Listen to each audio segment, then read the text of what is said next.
하나님 말씀 구약성경 창세기 4장 25절부터 5장 11절까지 말씀 살펴보도록 하겠습니다. 4장 25절부터 창세기 4장 25절부터 5장 11절까지입니다.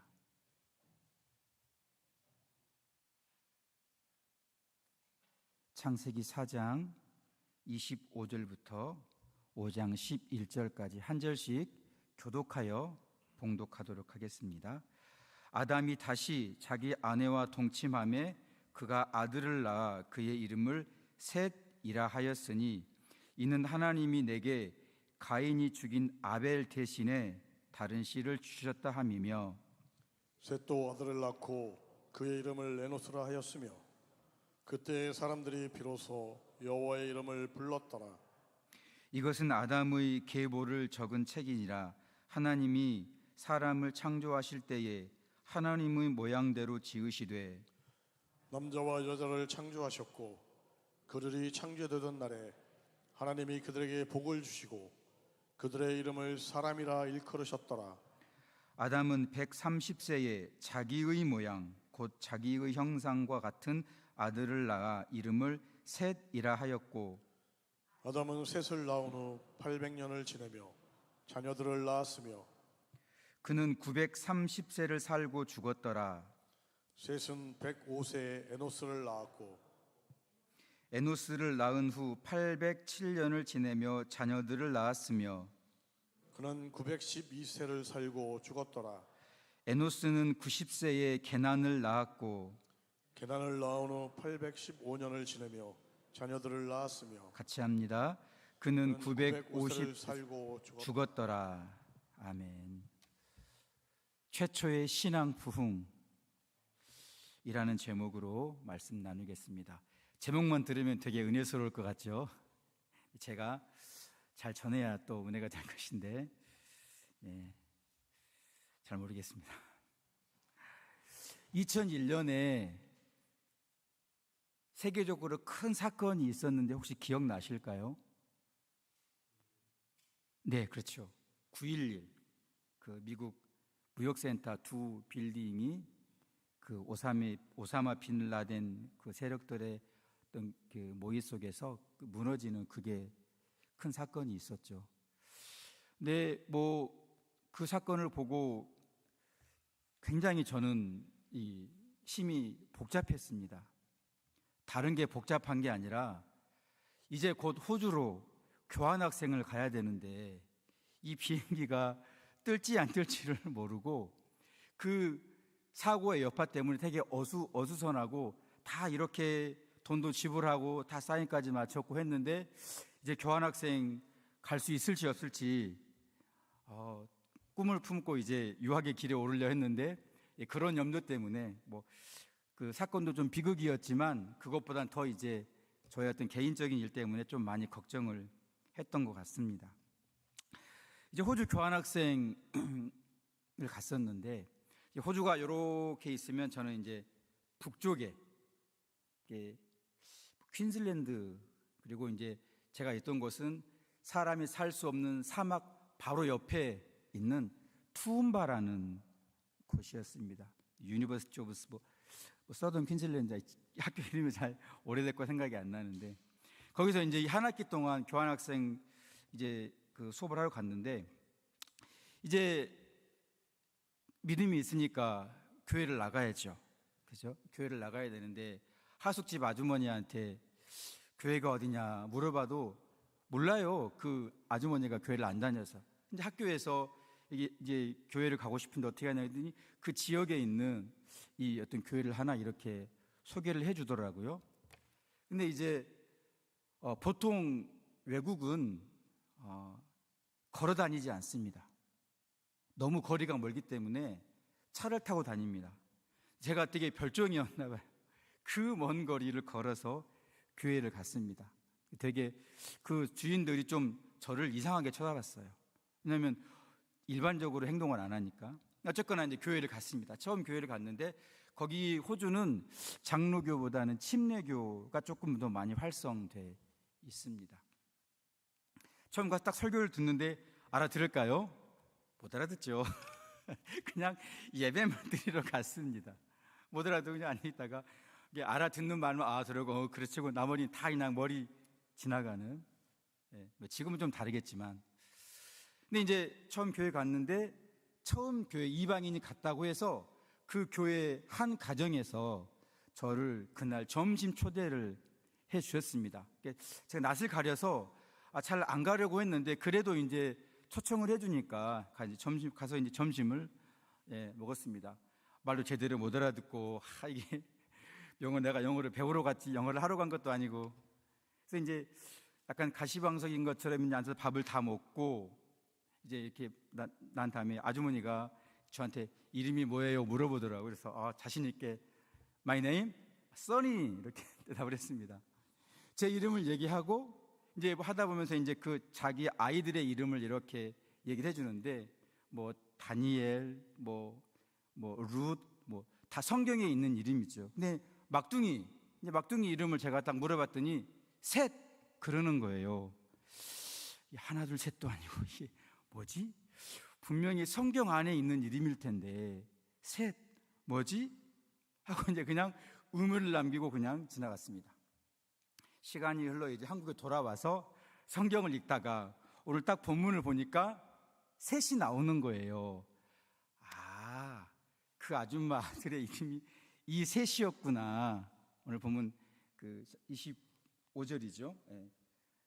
다시 동치면서 이름을 아들을 낳았더니 그 이름을 셋이라 지었더라. 그러니까 딱 이 말씀을 읽는 순간 참 그 아주머니네 가정 참 경건한 사람들이었던 것 같다. 보통은 여러분 셋이란 이름 잘 못 들어봤죠? 그렇죠? 근데 이 셋이라는 이름을 가진 사람이 인류 최초의 부흥운동의 시발점이었던 것입니다. 근데 요 맥락을 알고 자기 아들의 이름을 셋이라 지었다는 것은 정말 굉장한 신앙의 경건성이 있는 가정이었다고 그때는 몰랐고 돌아와서야 제가 알게 되었습니다. 오늘 그 셋에 관해서 말씀을 나누고 준비하다 보니까 그 생각이 나서 한번 같이 얘기를 나눠봤습니다. 아벨이 가인에게 죽음을 당한 후에 하나님께 대한 참 신앙과 영적인 예배는 거의 찾아볼 수가 없었습니다. 아벨이 하나님을 잘 섬겼는데 그 아벨이 죽어버리니까 하나님을 제대로 섬기는 사람들이 거의 없었던 거죠. 영적인 암흑의 시간이 인류 최초로 흐르고 있었던 것입니다. 그 영적인 암흑의 상황을 살펴보면 이렇습니다. 아벨이 가인에게 죽임을 당했을 때 이 사건은 실로 아담과 하와에게는 엄청난 큰 충격이 아닐 수 없었습니다. 우리는 대충 그랬구나 그렇게 넘어가지만 당사자인 아담과 하와는 정말 말할 수 없는 충격이었습니다. 불순종이라는 죄악의 합당한 대가, 죽음이죠. 그렇죠? 불순종이라는 죄악의 합당한 대가인 그 죽음이라는 하나님의 공의로운 심판을 처음으로 아담과 하와가 직접 눈으로 목격을 하게 된 것입니다. 그 당시 죽음이 없었으니까, 죽음도 자연스러운 죽음이 아니라 피를 흘리는 굉장한 좀 잔혹한 죽음이었기 때문에 충격이 컸겠죠. 또 그런 비참한 죽음들이 다른 사람이 아니라 자기들이 사랑하는 자녀들 가운데서 발생했다는 것은 정말 아담과 하와에게는 상상할 수 없는 큰 충격이었습니다. 자, 이 충격이 얼마나 컸는지 상상을 해보면, 조금만 말씀을 살펴보면 그 충격의 크기를 알 수 있습니다. 이 충격이 얼마나 컸는지 좀 상황을 추측해 본다면 이렇습니다. 이 충격으로 인해서 아담과 하와는 그들의 나이가 130세가 될 때까지도 자녀들을 신앙으로 교육할 수가 없었습니다. 이건 추론입니다. 그 상황을 생각해 보는 거죠. 아니면 그 충격으로 인해서 그들은 130세가 될 때까지 아이를 낳을 수 없었을지도 모릅니다. 왜냐하면 창세기 5장에 보면 아담과 하와가 130세에 셋을 낳았기 때문인 거죠. 어쨌거나 그 사건 이후에 우리가 두 가지 사항을 추측해 볼 수 있는데, 그 사건 이후에 너무 충격을 받아서 아담과 하와는 아이를 더 이상 낳을 수가 없었던 거죠. 그리고 아담과 하와가 가인을 낳고 아벨을 낳고 거기로 끝났을까요? 어쨌거나 이름이 기록되지 않았지만 아이들 며칠 낳았겠죠. 그렇죠? 그런데 그 아이들의 이름이, 셋 사이에 있는 아이들의 이름이 기록되지 않았다는 것은 아담과 하와가 그 자녀들을 신앙으로 교육하지 못했다라는 거죠. 왜? 그 충격이 어마어마했거든요. 이것으로 볼 때 가인이 아벨을 죽인 사건, 영적인 암흑기는 얼마나 극심했는지 우리가 추측해 볼 수 있다는 것입니다. 이와 더불어서 하나님에 대한 신앙의 암흑기가 찾아오면 그 반대급부로 하나님을 인정하지 않고 멸시하는 불경건함은 상대적으로 더욱 기승을 부리게 돼 있습니다. 그러니까 아담과 하와가 충격으로 자녀들을 신앙으로 교육하지도 못하고 자녀들을 더 이상 낳지도 못했을 그때에 가인의 계보를 잇는 그 불신앙과 그 불경건함의 씨앗들은 성을 쌓고 그 성의 이름을 에녹이라 짓고 거기서 많은 예술과 문화들을 부흥 발전시키죠. 근데 그 발전시킨 예술과 문화에 경건함이 깃들어 있을까요? 참된 신앙이 깃들어 있을까요? 전혀 그렇지가 없는 거죠. 불신앙의 문화, 불신앙의 예술이 사회 전반적인 곳곳으로 다 스며들 수밖에 없었다라는 것입니다. 영적인 암흑기의 반대급부로. 가인이 아벨을 죽였을 때의 나이가 그리 많지는 않았을 것입니다. 그렇죠? 처음으로 예배를 드릴 때니까 많이 최대로 잡으면 30세가 되겠죠. 근데 보통 15세 이상 정도 되면 의식이 있고 이게 있는데 최소 20살 때 정도는 처음 예배를 드리지 않았을까. 우리가 많이 잡아도 30세에 예배를 드렸겠죠. 가인과 아벨이. 근데 가인이 그 아벨을 30살에 죽였다 할지라도 아담과 하와는 무려 100년이라는 기간 동안 자녀를 낳지 않았습니다. 또 아벨 이후에 아벨과 셋 사이에 태어난 그 아이들을 신앙으로 교육시키지도 않았다라는 것입니다. 그렇게 암흑의 시간이 지속되고 아담이 130세가 되었을 때 하나님은 인류를 향한 구원의 약속을 기억하시고 하나님의 자비와 은혜의 빛을 아담의 가정에 비추어 주기 시작했다라는 것입니다. 무려 100여 년 이상의 암흑기가 지나고 나서 하나님의 은혜와 자비가 다시 아담의 가정에 깃들어 왔다는 것입니다. 그래서 본문 4장 25절은 이렇게 기록합니다. 아담이 다시 자기 아내와 동침함에 그 아들을 낳아 그의 이름을 셋이라 하였으니 이는 하나님이 내게 가인이 죽인 아벨 대신 다른 씨를 주셨다 함이며. 여기 25절에 기록된 다시라는 말에는 이런 의미가 있겠죠. 가인과 아벨을 낳은 이후에도 가인을 계속해서 아이를 낳다가 아벨이 죽임을 당한 이후부터는 아이를 낳지 않았고, 그리고 100여 년이 지났다라는 걸 우리가 추측으로 알 수 있다라는 그 의미죠. 아까 방금 전에 말씀드린 그런 거죠. 그런데 다시 아이를 낳는 것이 하나님의 은혜였다는 것은 아담과 하와가 그냥 다시 받은 일반적인 축복만을 염두에 두고 있는 것은 아닙니다. 이것은 하나님께서 오랫동안 지속된 신앙의 암흑기를 몰아내고 하나님을 향한 영적인 예배를 회복시키기 위한 씨앗을 주셨다라는 점에서 일반적인 축복을 넘어서는 더 큰 축복이라는 것입니다. 그 은혜의 증거는 바로 아담과 하와가 다시 아이를 낳고 하나님께 드린 고백 안에 담겨 있습니다. 어떤 고백이냐면 이 아이의 이름을 셋이라 지었는데 이 아이는 어떤 아이냐면 하나님이 나에게 주신 아이인데 가인이 죽인 아벨 대신 주신 아이이다. 아벨 대신 주신 아이이다. 이 말씀은 하나님께서 아담과 하와에게 아벨을 대신하여서 아벨처럼 살아갈 후손, 아벨이 믿음과 신앙을 가지고 살아갔던 것처럼 그 아벨처럼 아벨의 믿음과 신앙을 가지고 살아갈 후손을 아담과 하와의 가정에 선물로 주셨다라는 것입니다. 다시 말하면 아벨이 가졌던 신앙을 가지고 아벨처럼 하나님을 참되게 예배하는 영적인 자손을 허락하시는 은혜를 아담과 하와에게 베푸셨다는 것입니다. 130세에 낳았다는 그게 일반적인 축복이 아니라 다시 한번 꺼져갔던 신앙의 불꽃을 일으키기 위한 하나님의 은혜였다라는 것입니다. 자, 그러면 아벨은 과연 어떤 삶을 살았을까요? 왜냐하면 하나님이 셋을 주신 이유는 아벨이 살았던 삶을 똑같이 살라는 의미에서 셋을 주신 거니까. 자, 그러면 아벨이 어떤 사람을 살았고 셋은 어떤 삶을 살게 되는 것일까요? 이어지는 26절은 이렇게 기록하고 있습니다.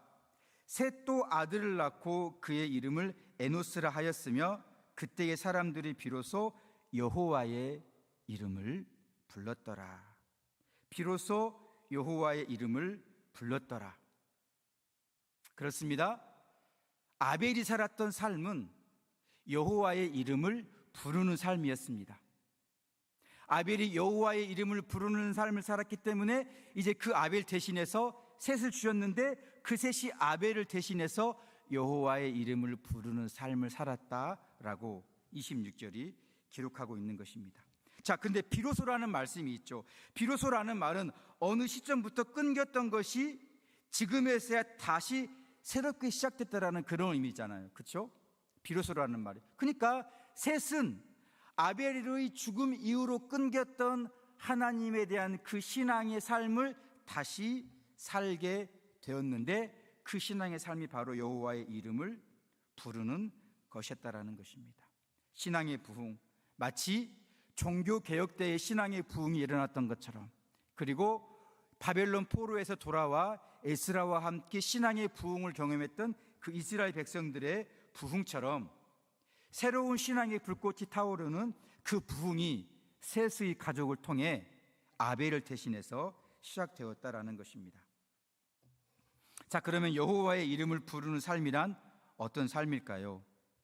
그냥 우리가 그냥 딱 듣는 것으로만 추측해 본다면 그냥 기도하는 삶이겠죠. 근데 요거는 이제 가장 좁게 이 여호와의 이름을 불렀더라는 말의 의미를 규정 짓는 것이고요.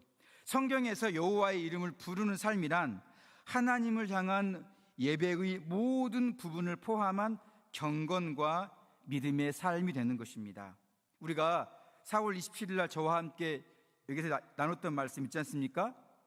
하나님이 선하시다라는 사실, 곧 우리에 대한 하나님의 선하심을 굳고 확실하게 아는 지식과 믿음 위에서 하나님을 절대 신뢰하고 그 절대 신뢰하는 하나님을 참으로 사랑하고 그 하나님의 말씀과 하나님의 선하신 섭리에 온전한 순종과 묵종을 드리는 참된 예배의 삶 전체를 바로 여호와의 이름을 부르는 삶이라고 하는 것이고, 그 참된 예배의 삶에서 가장 돋보이는 것이 바로 기도이기 때문에 아벨의 삶을 여호와의 이름을 부르는 삶이라고 정의하고 있는 것입니다.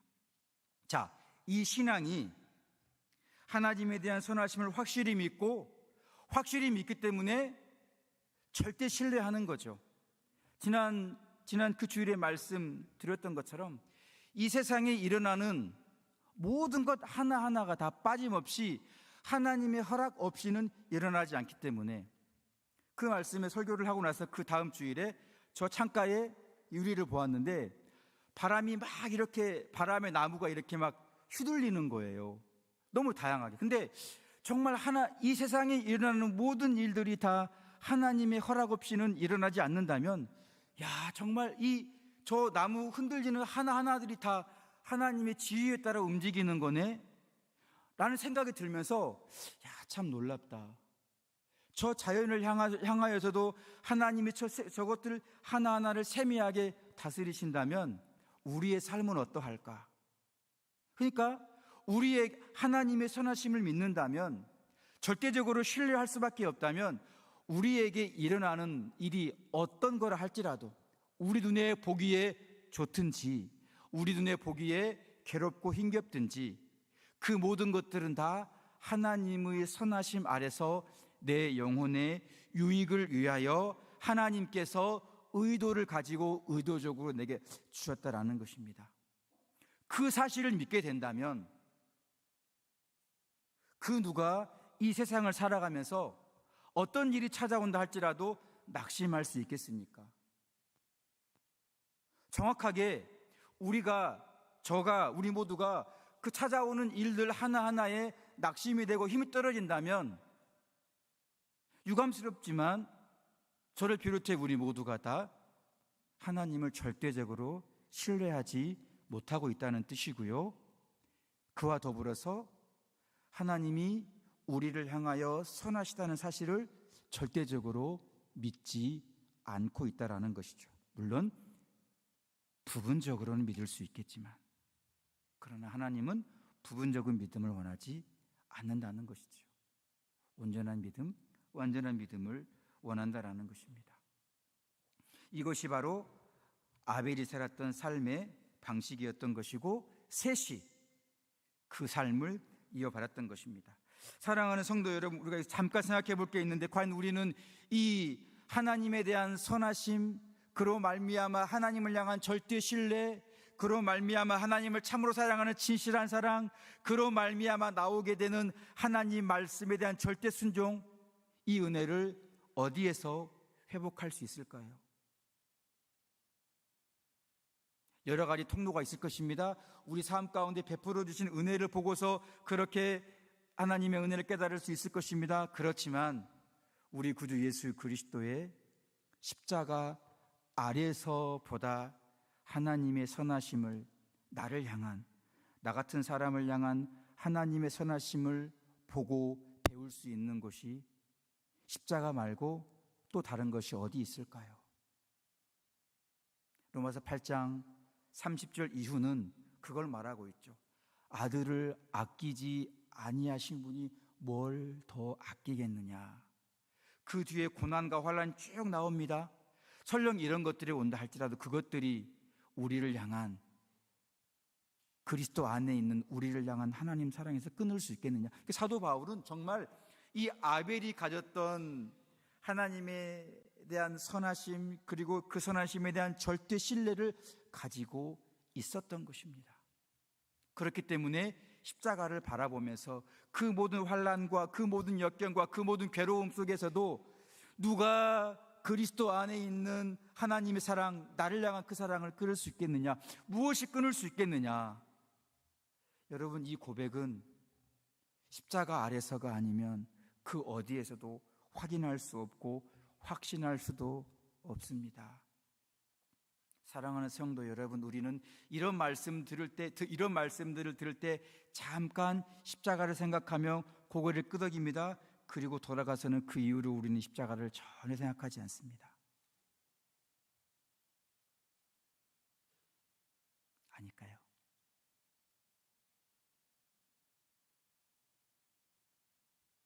어떻게 해야 될까요? 새벽에도 말씀을 드렸지만 방법은 하나입니다. 매 순간순간 나를 거기에 노출시키는 방법밖에 없습니다. 매 순간순간 내가 십자가를 향하여 찾아가는 길밖에 없습니다. 그것이 아니고서는 우리를 향한 하나님의 선하심을 결코 확신할 수 있는 것이 없기 때문입니다. 나태주 시인의 풀꽃이라는 시가 있습니다. 여러분들 중에 들어보신 분도 계실 겁니다. 그 시가 어떤 거냐면, 자세히 보아야 예쁘다, 오래 보아야 사랑스럽다, 너도 그렇다.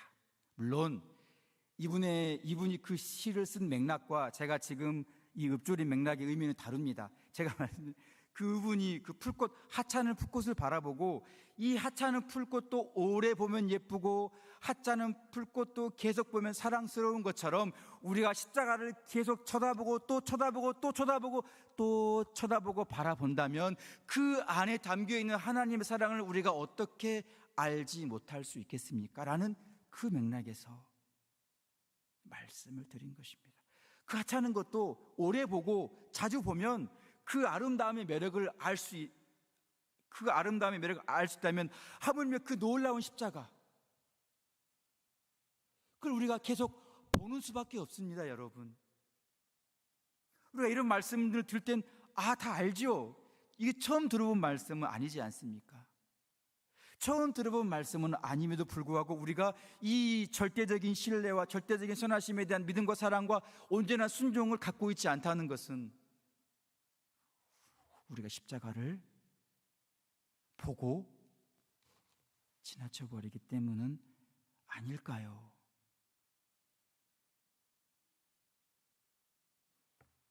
여러분들 비난하고 꾸짖는 게 아닙니다. 그냥 우리가 같이 가야 될 길입니다. 자세히 보아야 이쁘다. 오래 보아야 사랑스럽다. 너도 그렇다.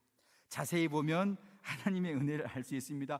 오래 보면 그 진실한 사랑을 알 수 있습니다. 바로 십자가가 그렇습니다. 그럴 때 우리는 죽은 아벨 대신 하나님을 향한 절대 신뢰적인 믿음을 가지고 살았던 그 아벨의 신앙의 삶을 셋이 이어받았던 것처럼, 그리고 사도 바울이 이어받았던 것처럼 우리도 이어받을 수 있게 된다는 것입니다. 사랑하는 성도 여러분, 이런 우리 모두가 되기를 축복합니다. 그리고 우리가 마지막으로 하나 또 살펴보아야 할 것이 있습니다. 가르쳐야 합니다. 아까 서두에 말씀드렸죠. 아담과 하와가 그 충격이 얼마나 컸든지 아벨을 낳고 또 낳았던 몇몇 아이들, 셋 낳기 전까지 그 아이들을 약 100여 년간 동안 신앙 교육을 하지 못했기 때문에 어쩌면 그들의 이름은 성경에 기록될 수 없었을 수밖에 없던 것입니다. 이 가르침은 하나님께서 아담과 하와에게 명령하신 것이고 그 가르침을 통해서 믿음이 대대로 전수하도록 하였던 것이 바로 하나님의 뜻과 계획이었던 것입니다. 자, 그러면 아담과 하와는 도대체 무엇을 가르쳤을까요? 셋을 낳은 이후로 가르쳤겠죠. 가르쳤으니까 셋이 그 아벨의 믿음을 받아들였겠죠. 아니, 셋이 부모에게 배우지 않고 아벨을 어떻게 알았겠습니까? 100년이 넘었는데 아벨 죽은 지가. 셋이 아벨의 존재를 알았겠습니까? 셋이 아벨의 존재를 알았다면 당연히 부모로부터 받은 거겠죠. 부모의 교육을 통해서. 그러면 아담과 하와는 도대체 셋에게 어떤 걸 가르쳤을까요?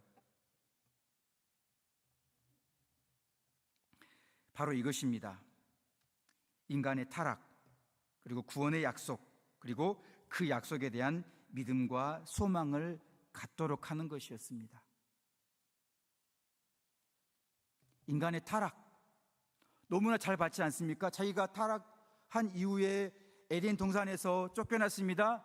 그뿐만 아니라 그 죄악의 대가인 죽음이, 하나님의 심판이, 공의로운 심판이 다른 곳이 아닌 자기 가정, 자기 사랑하는 아들들 안에서 나타났습니다. 이 비극적인 충격을 받은 아담과 하와가 다시 신앙의 부흥을 일으킬 때 그 새로운 아이 셋에게 이걸 안 가르쳤을까요?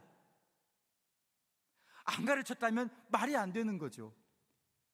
두 눈으로 똑똑히 하나님의 심판의 무서움이 어떤 것인지 목격했는데 그와 더불어 하나님께서 그들을 구원하시겠다는 구원의 약속을 주셨는데 그 인간의 타락과 구속의 약속과 약속에 대한 믿음과 소망을 어떻게 안 가르칠 수 있겠습니까?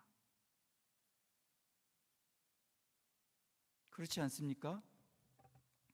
사랑하는 성도 여러분, 자녀들에게 신앙교육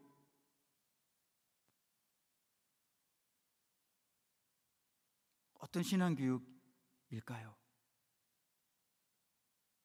그냥 예수님 믿고 착하게 살면 된다?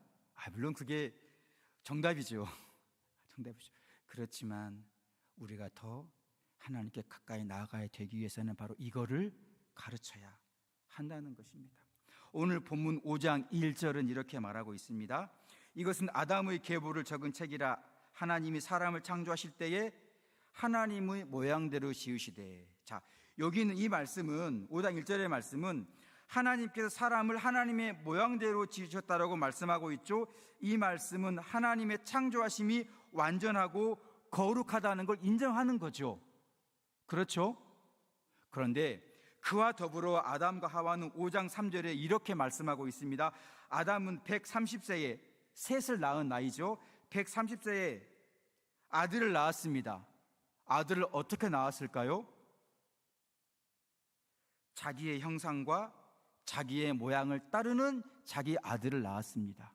그러니까 1절과 3절이 굉장히 큰 대조가 되는 것입니다. 하나님은 창조를 완전하고 거룩하게 하셨습니다. 사람은 다 하나님의 모양과 형상을 따라 지음받았습니다. 그런데 타락 이후에는 어떻게 나오는 것입니까? 아담의 모양을 따라 아담의 형상대로 아담이 타락했던 그 타락한 본성을 그대로 이어받아 아이들이 나오게 된다는 것입니다. 아담의 본성, 타락한 본성을 따르는 아이들이 나오게 된다는 것은 그들이 태어날 때부터 악하다는 거죠. 그들이 태어날 때부터 불경건의 씨앗을 가지고 태어난다는 것입니다. 그리고 그 불경건의 씨앗을 가지고 태어난 것에 대한 대가는 무엇입니까? 영원한 형벌과 영원한 지옥과 영원한 사망인 거죠.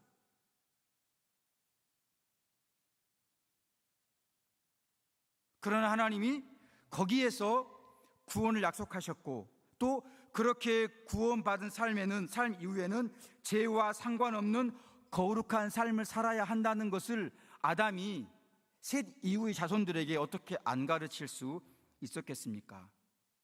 오늘 11절까지는 아담이 같이 동거했던 자녀들을 말하고 있습니다. 아담이 930대에 죽은 건 다 알고 있죠. 아담은 노아 전까지 라멕 때까지 같이 살았습니다. 그러니까 아담, 셋, 에노스, 게난, 마할살렐, 야렛, 에녹, 무두셀라, 라멕 9대가 같이 살았습니다. 노아가 태어나기 126년 전까지 아담이 이들과 같이 살았던 것입니다. 아담이 이들과 같이 살면서 그들을 정말 아벨을 가르치는 것처럼 그들을 가르쳤기 때문에 히브리서 11장은 이렇게 기록하고 있는 것입니다. 아벨은 가인보다 더 나은 제사를 드림으로 의로운 자라는 증거를 받았습니다. 무엇 때문에요? 아담과 하와의 가르침 때문에. 아담과 하와의 가르침 때문에 에녹은 하나님을 기쁘시게 하라는 증거를 얻었습니다. 아담과 하와의 가르침 때문에 물론 노아랑은 상관이 없지만 아담과 하와로부터 그 가르침을 계속 이어받은 그 선조들로부터 노아는 교육을 받았기 때문에 방주를 지음으로써 하나님의 심판을 선포하였고, 가르침을 받았기 때문에 그 타락과 그 모든 구원 이런 것들을 가르침 받았기 때문에 하나님의 심판을 선포하였고 세상을 정죄하였고 믿음으로 말미암는 구원을 얻게 되는 상속자가 되었다라는 것입니다. 이게 바로 아담과 하와가 가르친 결과의 열매들이라는 것입니다. 사랑하는 성도 여러분, 전 주일학교 아이들을 가르칠 때 정말 고민이 많습니다. 왜냐하면 세상의 교육은 다 긍정적인 부분을 막 비추며 긍정적으로 하면 된다라고 말을 합니다. 근데 목사의 양심을 따라서 정말 인간이 그런 선한 가르침을 가지고 올바르게 될 수 있을까요?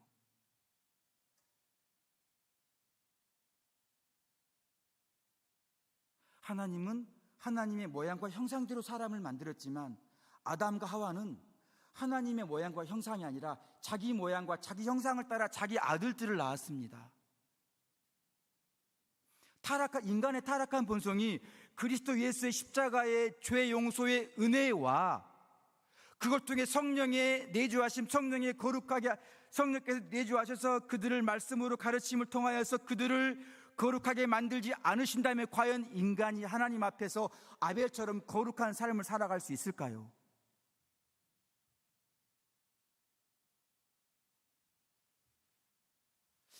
굉장히 고민이 많이. 제가 주일학교 교육을 가르치면서 가장 이 갈등이 많았던 부서가 어디였냐면 그 교육부서에 학교 선생님들이 많았을 때였습니다. 제가 그분들을 폄하하고 그분들을 비난하는 것은 아닙니다. 왜냐하면 그냥 그분들은 그냥 그 교육 자체를 가지고 그냥 아이들을 할 수 있다, 그런 식으로 막 이렇게 하시는 거예요. 여러분, 그런데 정직하고 양심적으로 성경을 있는 그대로 본다면 과연 그것이 맞을까요, 여러분?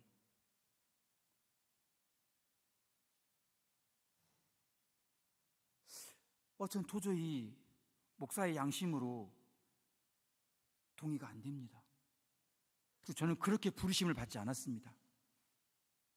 부르심이 개인적이라면 저는 그런 부름을 받지 않고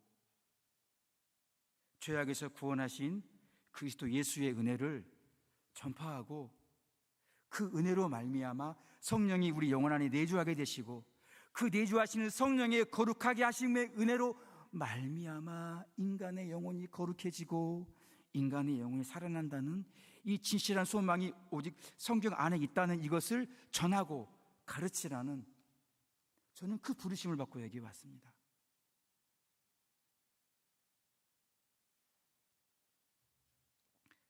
사랑하는 성도 여러분, 가정에서 아버지가 될 수 있고 부모님이 될 수 있고 할머니가 될 수 있고 그렇지요. 아이들을 정말 모든 신앙의 교육으로 온전하게 가르치는 것 우리의 의무이며 축복입니다. 그러나 무엇보다 아담과 하와가 정말 죽은 아벨 대신 다른 새로운 믿음의 씨앗을 만들어내기 위해 가르쳤던 그 가르침의 내용과 그 수고, 거기에 오늘 성경에 나와 있는 인류 최초의 신앙 부흥이라는 그 은혜가 우리 가정에, 우리 영혼에 있게 될 것이라 믿습니다. 제 생각이 아닙니다, 성도 여러분. 말씀을 통해서 이 말씀이 우리에게 주시는 메시지와 가르침이. 그렇다고 애들을 막 너 죄인이야, 너 무슬림이야, 그런 건 아니겠죠. 그렇죠? 그런 건 아니겠죠. 우리가 우리의 타락한 본성을 늘 기억하고 여기서 발견할 수 있는 소망은 오직 그리스도 예수. 저는 이때가 제일 행복합니다. 이때가 제일 행복합니다. 그리스도 예수의 은혜를 노래할 때, 권면할 때 예수 믿으세요. 그 안에 소망이 있고 영생이 있습니다. 모르겠습니다. 저는 이게 제일 행복한 것 같습니다. 사랑하는 성도 여러분, 말씀을 맺습니다. 하나 둘 셋도 아니고 그냥 셋이라는 이름은 하나님께서 아벨의 죽음 이후로 찾아온 영적인 암흑기, 그 영적인 암흑기를 다 몰아내시고 새로운 신앙과 믿음의 부흥을 일으키시는 새로운 출발점이었던 신앙의 조상이었습니다. 그는 아벨이 믿었던 믿음의 길을 걸어갔습니다. 여호와의 이름을 부르는 삶, 하나님의 선하심을 깊이 인식하고 하나님이 선하시기에 하나님을 절대 신뢰하고 하나님을 절대 신뢰하기에 그분을 사랑하지 않을 수 없고 그분을 사랑하기에 그분의 말씀에 순종하지 않을 수 없는 그 참된 인간성의 회복, 그리고 그 인간성을 회복시키기 위해서 끊임없이 가르치는 수고를 마다하지 않았던 아담과 하와. 물론 처음에 창조 세계를 망가뜨리는 장본인이었긴 하지만, 그러나 그 이후에 그는 자녀들을 잘 가르쳐서 자녀들이 이렇게 하나님 앞에 여호와의 이름을 부르며 사는 아벨 대신 믿음의 삶을 살아가는 믿음의 씨앗들을 양육하였던 것입니다. 오늘 말씀을 잘 기억하시면서 우리가 과연 우리 신앙의 후손들에게, 내 자녀들이 될 수 있겠고 내 손주들이 될 수 있겠고 교회 안에 있는 믿음의 후진들, 새로 들어오는 새가족들이 될 수 있겠지요. 그렇겠죠. 그들이 누구이든지 간에 이들에게 이 참된 신앙을 십자가에서만 바라볼 수 있는 하나님의 선하심과 사랑을 전하며 교회의 부흥, 가정의 부흥을 이뤄갈 수 있는 우리 모두가 되기를 예수님의 이름으로 축복합니다. 기도하겠습니다. 하나님, 인류 최초의 신앙 부흥이라는 큰 축복의 은혜의 말씀을 나누었습니다. 하나님 아버지, 이 은혜의 말씀을 듣고 우리도 동일한 은혜 안에 거하기를 소원합니다. 십자가 안에서 하나님의 선하심을 발견할 수 있도록 축복해 주시고, 그 선하심을 따라 아벨의 믿음을 자녀들에게, 믿음의 후손들에게 가르치며 함께 믿음의 길 걸어갈 수 있는 우리 모두가 될 수 있도록 축복하여 주시옵소서. 예수님의 이름으로 기도드립니다.